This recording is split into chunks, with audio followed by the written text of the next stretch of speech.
안녕하세요. 스포츠에라입니다. 사랑하는 구독자 및 처음 보신 분들, 고배당 당첨 인증합니다.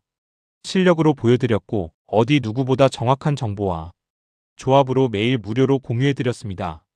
스포츠는 매일 있습니다. 비록 매일 맞춘다고 말씀은 못 드리지만 결국 이번처럼 또 한 번 당첨 나옵니다.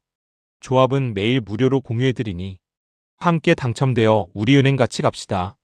첫 번째 경기 첼시 대 에버턴 분석 시작해보겠습니다. 첼시는 마레스카 체제에서 젊은 선수들의 잠재력이 터지며 경기력이 안정됐다. 페드루 네투의 개인 돌파와 결정력은 경기 전체 리듬을 끌어올린다. 카이세도 엔초의 조합은 점유율 싸움에서 견고한 우위를 제공한다. 홈에서는 라인을 높여 상대를 가둬두는 공격적 운영이 잘 작동한다. 다만 결장자가 많아 중원 압박 수비 전환 속도는 변수다. 초반부터 점유율 기반의 주도권 확보로 경기 흐름을 장악하려 한다. 에버턴은 모예스의 실리 축구 아래 흔들림 없는 조직력을 유지하고 있다. 픽포드가 버티는 후방은 강팀 상대로도 쉽게 무너지지 않는다. 피지컬 세트피스는 이번 경기에서도 가장 강력한 무기다. 은디아예의 한 방이 역습 상황에서 승부를 바꿀 수 있다. 원정에서는 두 줄 수비를 두텁게 유지하며 실리 운영을 택할 전망이다. 롱볼 세트피스 중심으로 효율적인 찌르기를 노리는 플랜이 확실하다. 에버턴이 강팀을 괴롭히는 능력은 분명하지만 체급차는 존재한다. 첼시는 홈에서 점유율과 압박 모두 강하게 가져갈 가능성이 크다. 에버턴이 라인을 내리고 버티더라도 90분 내내 막기엔 체력 집중력 부담이 크다. 점유율 싸움이 첼시 쪽으로 완전히 기울면 경기는 일방적 흐름이 가능하다. 결국 홈 첼시가 꾸준히 밀어붙이며 승리를 가져갈 경기가 될 것이다. 두 번째 경기 리버풀 대 브라이턴 분석 시작해보겠습니다. 리버풀은 슬롯 체제 적응에 어려움을 겪으며 기복이 심한 시즌을 보내는 중이다. 안필드에서는 여전히 전방 압박과 템포 유지 능력이 살아있다. 살라의 결정력은 부침 속에서도 팀 공격의 핵심 축이다. 수비 뒷공간 노출이 잦아 브라이턴의 역습을 어떻게 제어하느냐가 관건이다. 초반 라인 컨트롤과 빠른 전진 패스가 경기 흐름을 주도할 열쇠다. 위기 국면이라 이번 경기 승점 3점 확보에 대한 동기부여도 매우 높다. 브라이턴은 유연한 전술 변화와 빠른 패스 워크가 강점이다. 미토마의 돌파와 웰백의 연계는 리버풀 수비를 흔들 핵심 무기다. 원정에서도 공격적이고 당당한 축구를 고수하는 팀 컬러가 뚜렷하다. 중원에서 라인을 올려 리버풀 압박을 뚫는 패스 전개가 자주 나온다. 수비에서는 간헐적 실수가 있어 리버풀의 압박을 얼마나 버티느냐가 변수다. 전체적으로 맞불 운영을 선택할 가능성이 높아 난타전 양상이 예상된다. 두 팀 모두 공격적 성향이 강해 다득점 흐름이 유력하다. 리버풀 기복이 뚜렷하지만 안필드에서는 경기력이 확연히 올라간다. 브라이턴의 맞불 운영은 매력적이지만 수비 안정성이 떨어진다. 결국 결정력 게임 능력에서 앞서는 리버풀이 근소 우위를 점할 전망이다. 난타전 속에서 리버풀이 한 골 차 승리를 가져갈 그림이다. 세 번째 경기 마요르카 대 엘체 분석 시작해보겠습니다. 마요르카는 득점력 저하와 수비 불안으로 리그 하위권에 머물러 있다. 무리키의 제공권과 포스트 플레이는 마요르카 공격의 절대적 기반이다. 홈에서는 세트피스 투지 기반의 성굵은 축구가 강점이 된다. 순위 부담이 커 선수들의 집중력은 그 어느 때보다 높아질 가능성이 있다. 단조로운 공격 루트가 상대에게 읽힐 경우 효율이 떨어지는 점은 위험 요소다. 초반부터 강한 압박으로 엘체를 밀어붙이려는 시도가 예상된다. 엘체는 무승부 제족이라는 별명이 증명하듯 지지 않는 축구에 강하다. 수비 조직력이 뛰어나고 중원의 안정감이 전체 흐름을 잡아준다. 원정에서도 크게 흔들리지 않고 라인을 안정적으로 유지한다.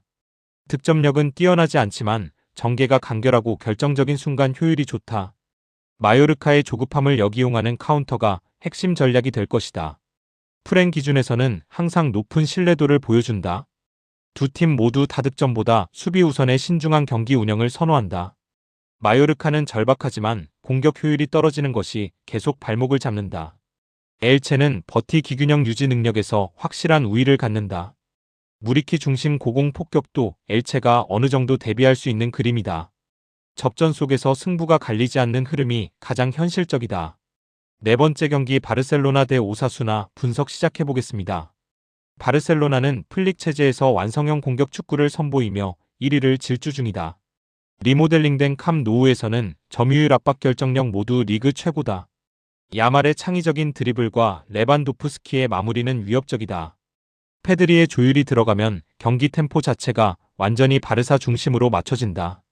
라인을 높이고 상대를 압박해 방코트 게임을 만드는 패턴이 매우 안정적이다. 초반부터 몰아치며 다득점을 노리는 공격 플랜이 예상된다.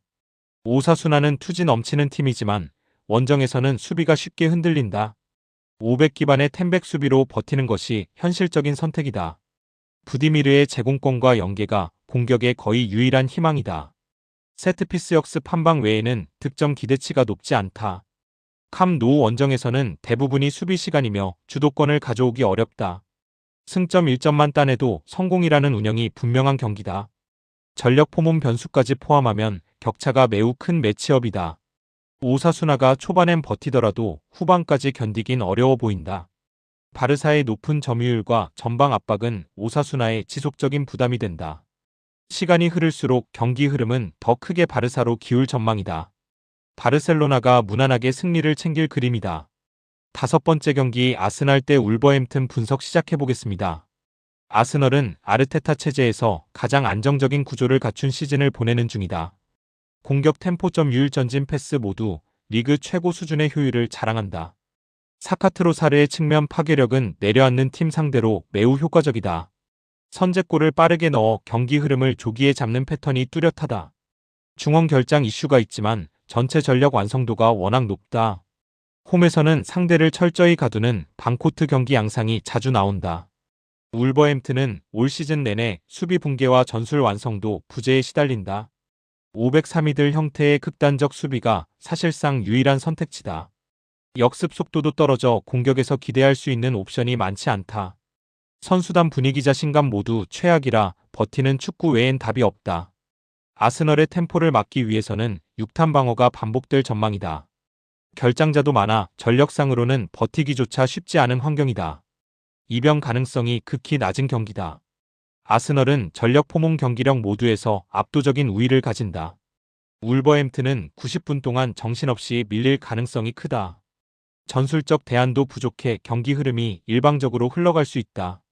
아스널의 승리는 당연한 선택이며 대승 가능성도 충분하다. 6번째 경기 헤타페 대 에스파뇰 분석 시작해보겠습니다.